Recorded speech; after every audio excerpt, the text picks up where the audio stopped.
입지를 맨 먼저 본다? 그 시장 아닙니다. 이제는 분양가 엄청 높은데도 불구하고 입지가 좋기 때문에 장기적으로 오를 거라고 이렇게 하죠. 그 중간 단계에 부침이 있을 거라고 하는 부분에 대한 고려가 없잖아요.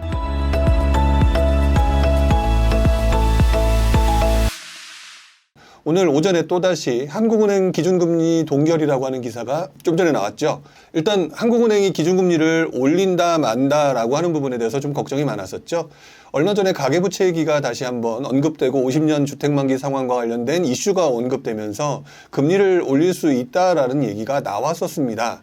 자, 거기다가 미국 같은 경우도 금리가 지금 현재 우리나라랑 금리 차이가 좀 났고, 그 다음에 미국도 역시 금리 인상을 하겠다라고 하는 언급들이 계속 왔다 갔다 하는 가운데에서 우리나라 역시 금리를 올릴 수밖에 없지 않나라고 하는 심리들, 또 그런 생각들을 가지신 분들이 상당히 많았었죠. 하지만 발표된 내용을 보게 되면 사실상 금리는 동결이었고요. 올리지는 못했습니다. 자, 이 부분을 어떻게 생각을 해야 되느냐. 자, 지금 제가 말씀드렸던 것처럼 미국도 금리 올린다고 하고요. 미국이 금리를 올리게 될 가능성이 높아지는 가운데에서 금리가 올라가서 금리차가 나타나게 되면은 우리나라의 자본 유출이 나타날 예정이다. 그럴 가능성이 높다라고 하는 건 누구나 잘 알고 있는 내용이죠. 여기에다가 가계부채 문제 때문에 굉장히 심각한 상황이 올 수 있기 때문에 금리도 올려야 되겠다라는 얘기가 한국은행 측에서 언급됐던 것도 사실입니다. 자, 그런데 실제로 이번에 나타났던 현상들은 금리가 올라가기보다는 금리 동결이다. 자, 그렇다면 실제로 어느 부분이 가장 큰 문제냐? 뭐 자본 유출도 걱정해야 되고, 그다음에 가계부채 문제도 걱정을 해야 되는데, 사실상 그거보다 더 큰 문제가 무엇이었냐라고 한다면 올 하반기 경기에 대한 걱정이 굉장히 컸다라고 보는 게 맞는 것 같습니다. 뭐 가계부채 문제도 중요하고 미국과의 관련된 금리 차이에 관련된 문제도 중요하겠지만, 현실적으로 지금 현재 금리를 가지고 우리가 움직일 수 있는 가장 큰 요인은 결국 경기라고 하는 부분인데요. 사실상 올 초 한국은행 쪽이나 기타 다른 쪽에서 얘기했던 것들을 보게 되면 상저하고라고 판단을 하셨던 부동산 시장 같은 경우, 그다음에 우리나라 경제 환경을 상저하고로 판단하셨던 분들이 상당히 많았었죠. 그래서 하반기에 경기가 좋아질 것이라는 가정하에서 올 상반기에 어떤 식으로 하겠다라고 하는 금리 운영 부분을 생각을 했었을 텐데, 지금 현재 모습으로 보게 되면은 경기가 그렇게 좋지도 않고 가계부채 문제도 지금 심각해진다라고 얘기를 하고 뭐 이런 부분이 있으니까, 일단은 금리를 올릴 때는 올리더라도 최대한 경기에 영향을 주지 않는 식으로 갈 수밖에 없다라고 하는 식으로 판단을 내린 것이 아닌가. 그래서 이 부분을 생각을 하게 되면 일단 금리 인상이라고 하는 부분은 어느 순간 인상은 되겠으나, 또는 인상의 가능성은 있으나, 분명한 거는 경기가 먼저일 것이다. 경기라고 하는 부분을 보면서 금리 인상 부분을 고려할 것이기 때문에, 예전처럼 미국이 금리를 급격히 올렸다고 해서 바로 따라가서 올리는 부분을 따라가기에는 지금 현재 상황이 그렇게 녹록치 않다라고 생각을 해야 될 것 같다. 이렇게 말씀을 좀 드려야 될 것 같습니다. 그렇다면 이제부터 조금 좀 신경을 써봐야 될 부분이 있죠. 어떤 부분을 신경 써야 되냐면, 이렇게 금리 인상이라고 예상하셨던 분들도 존재하고 금리가 올라갈까라고 생각하는데, 자, 금리 동결 신호가 나왔단 말이죠.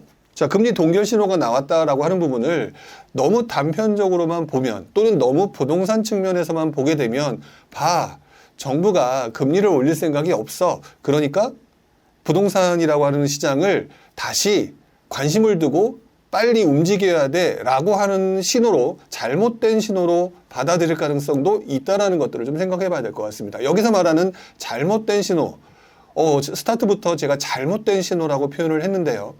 부동산이라고 하는 부분이 정부 정책의 제일 우선순위 맨 먼저가 아니기 때문에 금리라고 하는 부분을 부동산에 연결시키는 거는 내 입장에서 연결시키는 거지, 사실상 더 우선순위가 뭐냐를 생각해야 되는데, 많은 사람들이 우리는 부동산 투자자 또는 부동산에 집을 사야 되기 때문에 라고 해서 부동산하고 연결시키는 경우가 많습니다. 하지만 그 부분이 잘못될 수 있다라고 하는 부분들을, 잘못된 신호로 받아들일 수 있다라고 하는 부분들을 꼭 기억해 보실 필요가 있을 것 같아요. 최근 들어서 제가 부동산 투자자분들 또는 부동산 전문가분들, 자, 그런 부분들을 예전보다는 좀 자주 만나 뵙고 있는 것 같아요. 뭐 여러분들이 보시기에 누구를 만났나 라고 궁금해 하실 수도 있겠지만, 그래도 경험이 조금 있는 분들 위주로 만나보고 있는데요. 그분들하고 얘기를 할 때 느끼는 감정이 어떤 느끼냐면, 지금 사람들이 예전으로 돌아가고 있는 느낌이다 라든지, 또는 조금 조급하다라는 얘기들을 상당히 많이 하시는 것 같습니다. 자, 그 부분을 조장하는 부분 중에 하나가 바로 신문기사 라고 또 볼 수가 있는데요. 이번 주에 올라왔던 신문 기사를 한번 보면서 이야기를 해볼까요? 이제 주택 매입 나설 때 아예 대놓고 기사가 제목을 집을 사야 된다라고 하는 분위기로 유도하는 느낌이 있죠. 자, 사자 심리가 21개월 내 최고다라고 얘기를 했는데, 사자 심리가 21개월 내, 그러니까 지난 몇 개월간 비교했을 때 거의 2년인데 2년간 비교했을 때 가장 최고니까 이때 주택을 매입하는 게 맞다라고 하는 인과관계가 맞는 건지는 사실 솔직히 모르겠습니다. 왜 그러냐면 뭐든지 주택 구입이든 뭐든지 간에 일단 시장 환경들을 좀 종합적으로 판단해야 되는데, 사자 심리가 22개월 내 최고다? 그렇게 말하면서 주택 매입을 나설 때라고 제목을 뽑기에는 조금 성급한 부분도 있는데, 어쨌든 한번 그 뒤 내용도 보자라는 거죠. 그 다음에 자재 인건비 치솟는데 분양가는 못 올려, 주택 대란 불보듯 뻔하다라고 얘기를 하면서 그러기 때문에 주택 매입에 나설 때가 지금이 맞다라고 표현을 하는 듯한 느낌이 듭니다. 또 여러분들도 그 부분에 대해서 그렇게 생각을 하고 계시죠? 자, 그런데 여기서 내용과 달리 시차가 보여지는 부분이 있습니다. 첫 번째, 자재와 인건비가 치솟아서 분양가가 올라가는 것은 지금 현재 모습이 되겠죠. 그래서 그것으로 인해서 분양가가 오르니까 집을 사야 된다는 심리도 즉각 반영되는 부분일 겁니다. 자, 그런데 주택 대란이 불보듯 뻔하다라는 이 내용이 지금 당장의 문제일까요? 아니면 지금부터 착공해서 지금부터 분양해서 입주하는 3년 후의 모습으로 보는 게 맞는 것일까요? 이 제목에 있는 내용을 보게 되면 현재의 모습과 앞으로 2, 3년 후에 나타나는, 즉 다시 말해서 시차가 나타난 내용을 조합해서 무언가 자꾸 마음을 조급하게 만드는 듯한 느낌을 들게 만드는 기사 제목인 것 같아서 사실 솔직히 마음에 들지 않습니다. 자, 그 다음에 그 밑에 기사를 보게 되면 서울 아파트 거래 10건 중 1건이 신고가라고 얘기를 했네요. 한 건이 신고가라고 하는 부분이 여러분들 눈에 강하게 들어오겠지만 저는 다른 게 보입니다. 왜? 그러면 9건은 신고가가 아니란 얘기니까. 표현에 따라서 느낌이 달라지죠? 자, 여러분들. 10건 중 1건이 신고가다라고 하는 느낌과 그런 반대로 90%가 기존 가격대로 거래가 된다라고 하는 제목을 그렇게 뽑았을 때 여러분들은 어떤 느낌이 드시나요? 똑같은 내용인데 다르게 느껴지시죠? 제목 자체가 여러분들로 하여금 조급함을 유도할 수밖에 없는 느낌이 조금 더 많아진 것 같아요. 자, 그 다음에 휴가철 이례적 청약 열기 경쟁률 3배수. 휴가철에 줄어드는 건 당연할지 모르겠지만 앞에서 본 것처럼 이렇게 조급한 마음을 계속 늘려주는 상황에서는 경쟁률이 늘어날 수밖에 없는 건 당연한 부분일 수밖에 없을 것 같아요. 자, 그 다음에 규제가 풀리자 아파트 사볼까? 서울 실거래 9.9%나 급등이라고 얘기를 했는데 급등이 맞을까요? 반등이 맞을까요? 회복이 맞을까요? 라는 부분을 한번 생각해 볼 필요가 있겠죠? 자, 급등이라고 하는 부분들은 기준점을 다르게 보는 경우가 많습니다. 자, 지금 오늘 제가 얘기하는 것들은 혹시라도 제가 부정적인 내용을 얘기해서 집을 사지 말게끔 하고자 하는 목적이 아니라 여러분들로 하여금 무엇인가 내용을 볼 때 객관적으로 보는 방법에 대한 얘기를 하고 있는 거다라는 얘기를 지금 하고 있는 중이라는 거 다시 한번 기억을 해주셨으면 좋겠고요. 자, 서울의 실거래가 9.9%나 급등이다라고 얘기를 했는데 제가 볼 때는 기준점을 올 1월 달에 가장 최저점을 기준으로 잡았기 때문에 급등이란 단어가 맞는 단어처럼 느껴질 것 같지만은 이 기준점을 만약 1년 더 전으로 돌아가게 되면 이게 급등이었을까요? 반등이었을까요? 아니면 회복이었을까요? 제가 볼 때는 회복일 가능성이 더 높습니다. 자, 그리고 이 회복이라고 하는 부분은 시간이 지나면 자연스럽게 올라갈지 떨어질지는 모른다라는 거죠. 자, 그렇기 때문에 이것들을 가지고 합리적인 선택, 주택을 구입해야겠다라고 판단하기는 상당히 어려운 내용이다. 자, 그 다음에 분양가가 더 오르기 전에 묵혀둔 통장 꺼내서 올인해라라고 얘기를 한 내용도 나오죠. 이것도 기사를 만든 언론사에서는 원래 그런 목적은 아니었겠지만 왠지 이 기사를 보게 되면 뭔가 해야 될 것 같은 그런 느낌을 만들어주는 내용이죠. 자, 오늘 지금 첫 번째 봤던 이 기사 제목들 다 이번 주에 나왔던 기사들인데 이 내용들을 보게 되면 왠지, 물론 아까도 말씀드렸던 것처럼 언론이 집사라고 유도하는 것은 아니겠죠.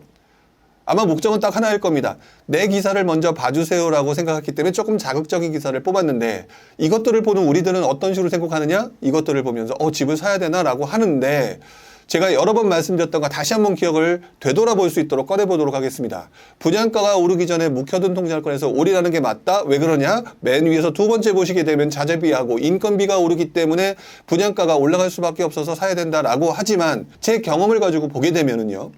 원래 그렇게 해서 올라가는 것이 맞는데 그래서 분양가가 올라가는 것이 당연한 건데 문제는 그 이후에 분양가가 올라가서 사람들이 당분간은 반응이 보이면 계속 분양가는 올라갈 거예요.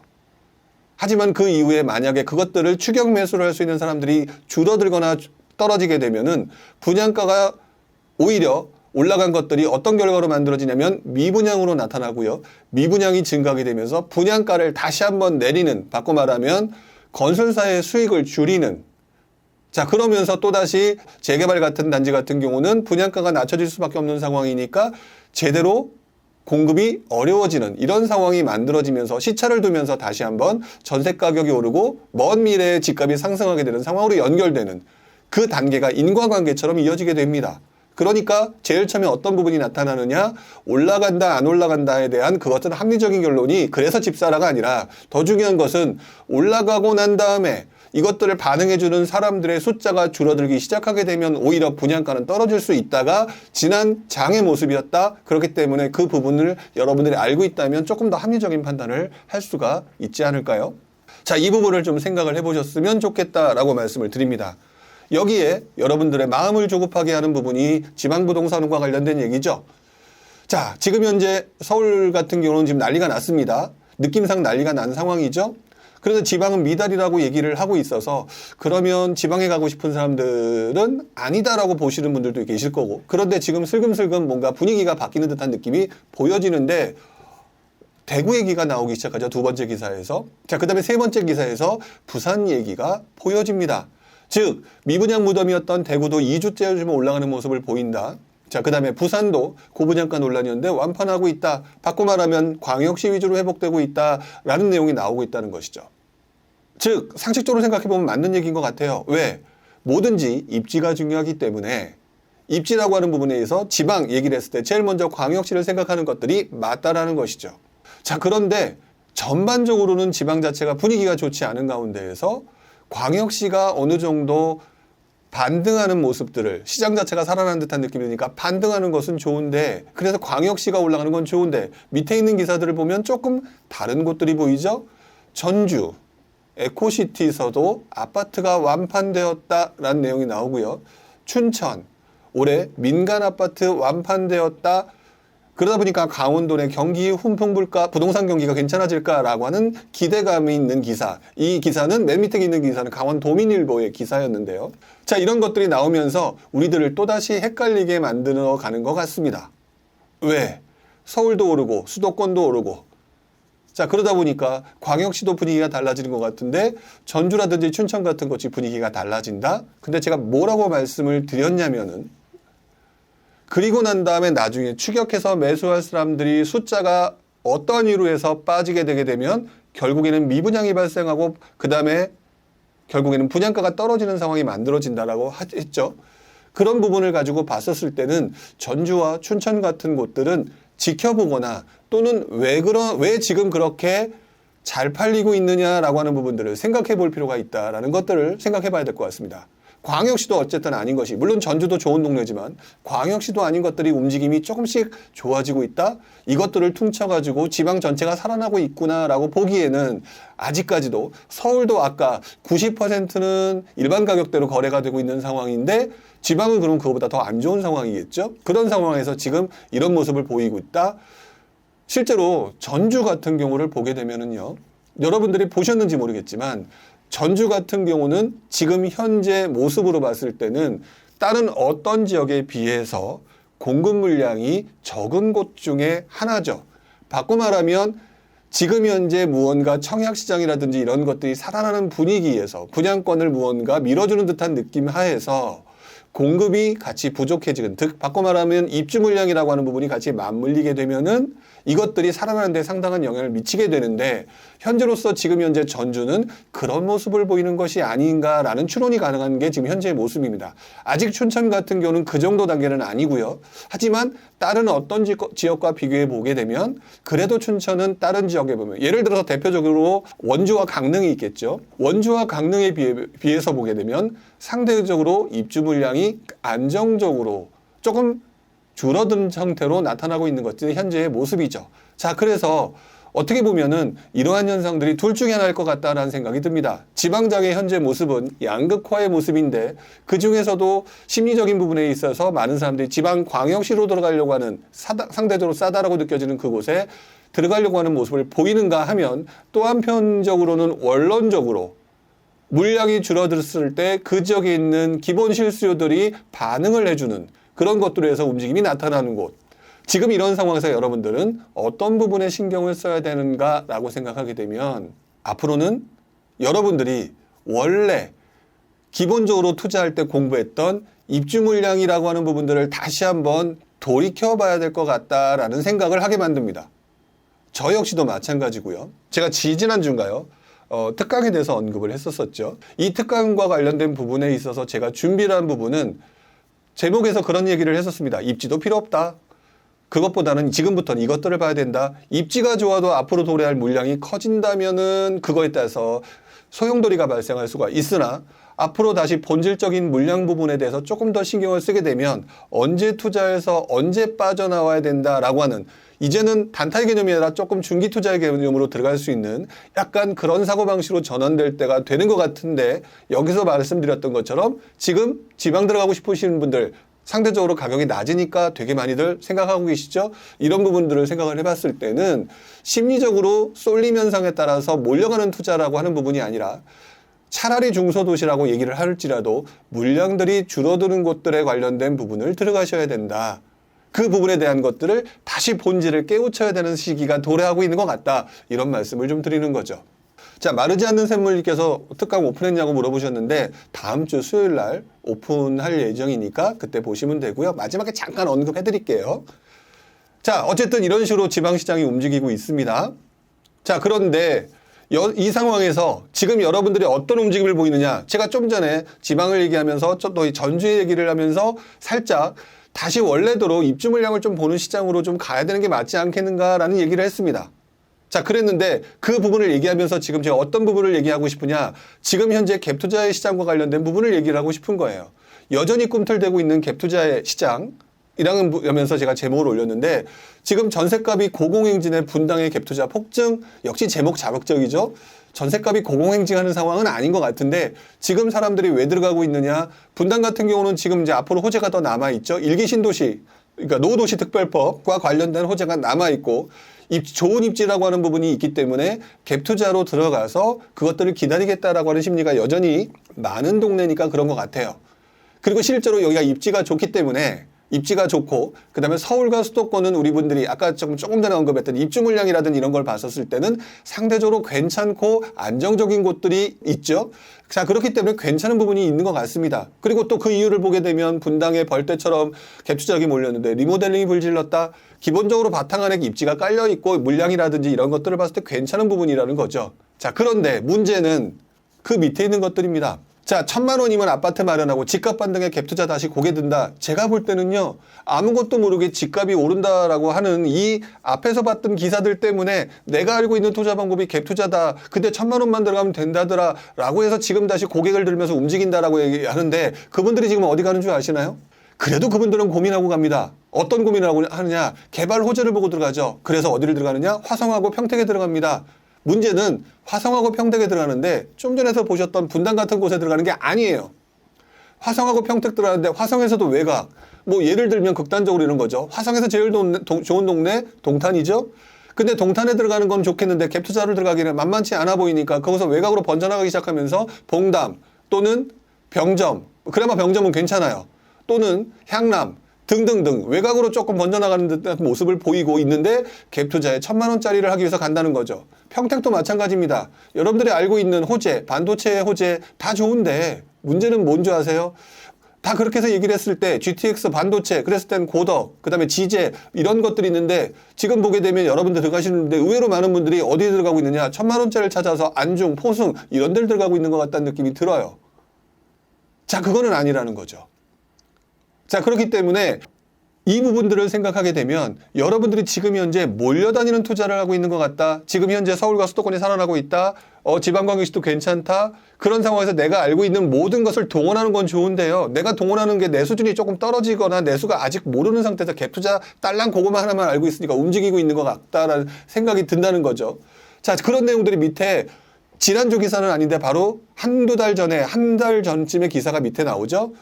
갭투자 OK 아파트 사자, 화성 평택 분당 갭투자 기승, 화성 인천 갭투자 다시 고개 이렇게 나오고 있는 부분들을 보게 되면 여러분들이 지금 어떤 투자를 하고 있느냐? 지금 나름대로는 합리적으로 판단하려고 하시는 것 같으나 제가 볼 때는 합리적이지가 않은 것 같아요. 왜? 입지를 고려하지 않고 너무 외곽 쪽에 언제 닥칠지 모르는 호재를 가지고 테마를 삼아서 들어가는데, 예를 들어서 그런 경우에 가장 큰 문제가 뭔 줄 아냐라고 얘기를 할 때 제가 항상 말씀드렸죠. 혹시라도 그러다가 시장이 안 좋아지게 되면 어떻게 하실 겁니까? 라고 얘기했을 때 지금 말했던 지역들은 오히려 사람들로 하여금 어디로 움직이게 하느냐? 집값이 떨어졌을 때 여러분들 서울로 몰렸지 지방 중도소지로 안 갔죠?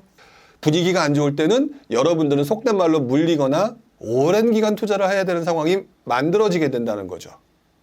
자, 지금 여러분들은 굉장히 몰려다니는 투자를 지금 아직도 흔들리고 분위기에 맞춰서 움직이고 있는 것 같다라고 말씀을 드리는 거고요. 그리고 지금 제가 말씀드렸던 그런 리스크라고 하는 부분들, 그런 리스크라고 하는 부분들이 여전히 남아있다라는 것들은 생각해 봐야 된다는 거죠. 자, 올해 건설사 2,000곳이 문 닫았다. 이것도 조금 공포스러운 얘기긴 한데 그 정도까지는 아닐 거예요. 사실 그리고 정확히 말하면은 흔히 말하는 중소업체들이 문을 닫았던 곳들이 더 많을 것이기 때문에 대기업들이 문을 닫은 것이 아니기 때문에 그 정도까지는 아니겠지만 분명한 거는 지금 건설 경기가 상당히 안 좋다라는 거고요. 그리고 지금 정부가 가계부채를 억제하겠다라는 얘기가 나왔고, 지난주에 제가 언급을 했죠.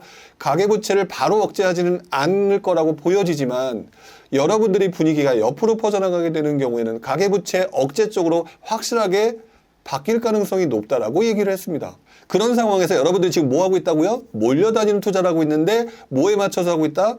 그냥 지금 유행하는 투자인 분양권 투자에 막 들어가거나 또는 1,000만 원짜리 찾아서 갭 투자를 들어가고 있는 모습을 보이고 있는데, 제가 볼 때는 그리고 나서 길게 보는 투자라면 모르겠는데 그렇게 길게 보는 투자 안 하고 계실 거라는 거죠. 자, 그 밖에 밑에 나와 있는 그런 모든 내용들은 쉽게 말하면 여러분들의 돈줄을 죄는 투자 방법입니다.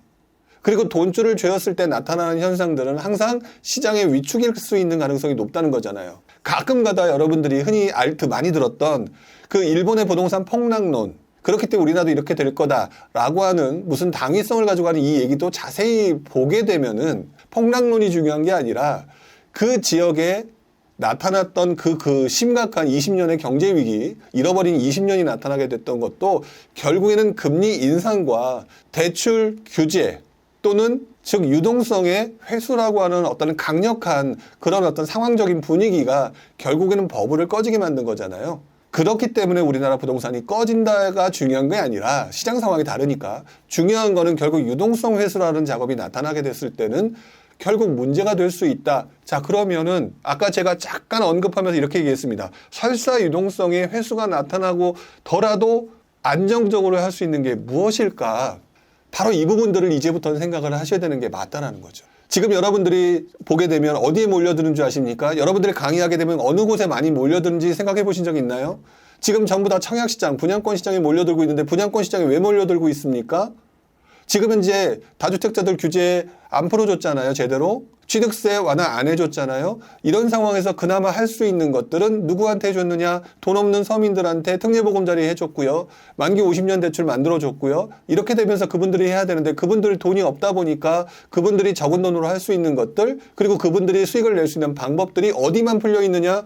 청약과 분양권 시장만 풀려 있다는 거죠. 그러니까 여러분들이 지금 몰려가고 있는 건데 그 부분에 대한 것들을 글쎄요. 그렇게 해서 여러분들이 몰려가는 투자를 하게 되면 결국 수요가 늘어나게 되겠죠. 단기적으로 오를 수 있으나 그 이후에 무슨 문제가 되느냐.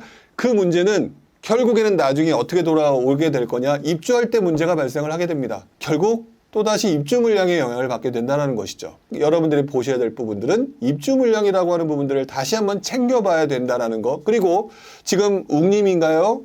취득세 완화를 예상하면서 기간 긴 분양권을 모으고 있는 사람들이 있다라고 지금 표현을 해주셨습니다. 네, 맞습니다. 그런데 여기서 되게 제가 조심스럽게 말씀드릴 수 있는 내용이 하나가 있어요.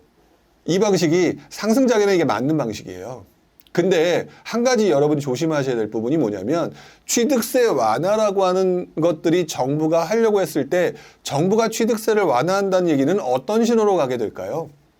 취득세 완화한다는 얘기는 여러분들이 지금 한 가지 놓치고 계신 분들 또는 너무 희망회로만 돌리시는 분들이 있는데 제가 장담컨대 취득세 완화는요 전 단계에서 시장이 되게 안 좋을 때 하는 경우가 많습니다. 근데 지금 살아나고 있는 분위기에서 취득세 완화를 바로 할까요? 취득세 완화를 바로 하기는 어려울 겁니다. 또 그렇게 써주셨네. 자두태 양성이 필요한 시기다. 그 근거가 뭘까요? 전세가 불안정할 때 전세가 다시 불안정하게 되면서 결국 다주택자들로 하여금 임대사업자로 유도하겠다라고 얘기를 하시는 거잖아요. 근데 그 전 단계에서 그동안의 사례를 보게 되면 전세 가격이 지금 현재 보통 평균적으로 서울과 수도권 같은 경우는 40%에서 50% 미만입니다.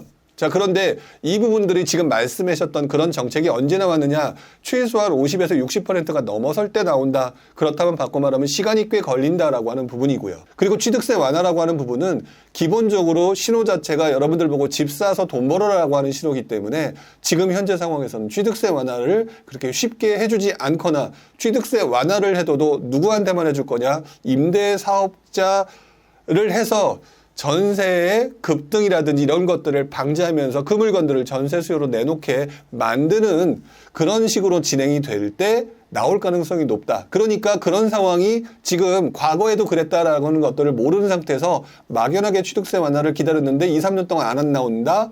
그렇게 되면은 결국 입주장대 무너지는 상황이 만들어지는 거죠. 제가 볼 때는 결국 그 말은 무슨 말이냐면 길게 보는 투자를 해야 된다. 결국 분양권은 입주장 때 영향을 받을 수 있는 문제가 생긴다. 결국 그러면 여러분들은 어떤 투자를 봐야 되느냐? 몰려가는 투자를 설사 할 때는 하더라도 앞으로 그 지역의 물량과 그 지역의 입주 물량들이 어떻게 메커니즘이 돌아갈 거냐라고 하는 부분들에 대한 생각들을 좀 더 명확하게 찍고 들어가야 된다. 그리고 이제부터 여러분들이 어떻게 봐야 되느냐, 어떤 지역을 관심을 보인다라고 하게 되면은요, 그 지역의 물량이 터질 만한 곳, 그 지역의 물량들이 연속해서 2년 정도 이상 감소될 수밖에 없는 곳, 이런 것들을 이제부터는 챙겨봐야 되는데, 최근에 부동산 투자하신 분들은 아마 그 경험 없을 거예요. 근데 그 이전부터 하신 분들은 알고 계실 겁니다. 2010년도부터 2014, 5년도 요 전후 시절에는 굉장히 많은 사람들한테 중요한 체크포인트가 물량이었어요. 이 부분에 대한 것들을 지금 새로 들어오신 분이 많아짐으로 인해서 굉장히 많은 사람들이 놓치고 계신 것 같다라는 생각도 들고, 다시 최근의 분위기에 맞춰서 투자 방법을 하다 보니까 기본에 충실하지 못하고 그때 해던 방식을 잊어버렸다라고 생각하시는 분이 좀 많은 것 같아요. 이제는요, 입지가 소용이 없을 거예요. 이게 무슨 소리냐, 남들 다 입지가 중요하다라고 얘기하는데요. 제가 말씀드렸던 입지가 소용없다는 얘기는, 솔직히 좀 전에도 입지가 중요하다고 했잖아요.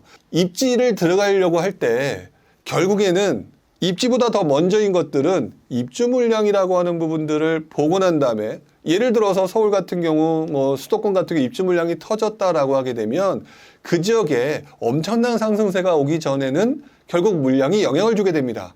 싸게 들어갈 수 있는 상황이 만들어지고 누군가는 단기로 들어왔다가 결국 물량을 던져야 되는 상황이 만들어질 거기 때문에 입지를 너무 따지고 지금 선택해서 무언가를 할 것이 아니라 앞으로 도래하는 2, 3년간의 물량의 포인트를 보고 그거에 맞춰서 내 자금에 맞춰 투자할 때 그때 입지를 보는 거지, 입지를 맨 먼저 본다? 그 시장 아닙니다, 이제는. 그 시장이 아니기 때문에 지금 현재 분양권 투자하면서 분양가 엄청 높은데도 불구하고 입지가 좋기 때문에 장기적으로 오를 거라고 이렇게 하죠. 그 중간 단계에 부침이 있을 거라고 하는 부분에 대한 고려가 없잖아요. 근데 지금의 상황은 그 중간 단계에 부침이 있을 것 이런 부분을 지금 얘기를 하고 있는 거니까 여러분들이 최고의 수익률을 얻지 못하더라도 적절한 수익률과 안정적인 리스크 없는 투자가 된다라고 했을 때 어떤 부분을 봐야 되느냐? 그동안 봤던 입지보다는 이제부터는 물량의 흐름을 봐야 되는 게 굉장히 중요하다라는 겁니다. 4개월 만에 분양가가 1억 뛰어도 인파가 몰려들고 있어 청약 흥행한다고 하죠. 이게 지금 정상적인 상황일까요? 이 기사를 보면서 투자를 해야겠다고 마음먹은 사람들이 보는 관점과는 좀 다르게 지금 정상적인 그런 거 생각하지 않는 상황에서 볼 때 이게 정상적인 모습일까요? 4개월 전에는 분양가 1억이 더 높았을 때는 아무도 안 하겠다고 그랬던 사람들이 지금 분위기가 달라지니까 몰려가는 거잖아요. 이것들은 나중에 어떤 상황이 될죠? 수요의 증가는 결국 나중에 매도 물량의 증가로 나타난다는 것이죠. 지금 보게 되면 몰려다니는 투자 같은 경우 했던 거, 여러분들 단 2, 3년 전의 모습을 보게 되면 밑에 기사들이 몇 개 나옵니다. 아파트 대체재, 오피스텔 엄청나게 인기가 있었고요. 지식산업센터 엄청나게 인기가 있었습니다. 여기에 나와 있지 않지만 생숙도 있었죠. 하지만 여러분들이 그것을 왜 몰려갔느냐? 몰려다니는 투자를 했기 때문에 지금 그것이 좋다라고 하니까 몰려갔는데, 문제는 그 이후에 시장 분위기가 바뀌면서 지금 그 물량들을 전부 다 어떻게 하려고 하세요? 내놓고 있으시죠. 자, 내놓고 있는 상황이 되다 보니까 지금 현재 그 물건들이 팔리냐 안 팔리냐를 얘기했을 때 안 팔리고 있지 않습니까? 이 메커니즘이 일반 부동산에서 적용이 되느냐 안 되느냐라고 하게 되면 적용이 됩니다. 대체재 시장이 가장 안 좋을 뿐이지 사실상 실제로는 이런 것들이 만들어진다는 것이죠. 그리고 똑같이 이런 상황이 만들어진다라고 하는 게 현재의 모습이라는 거.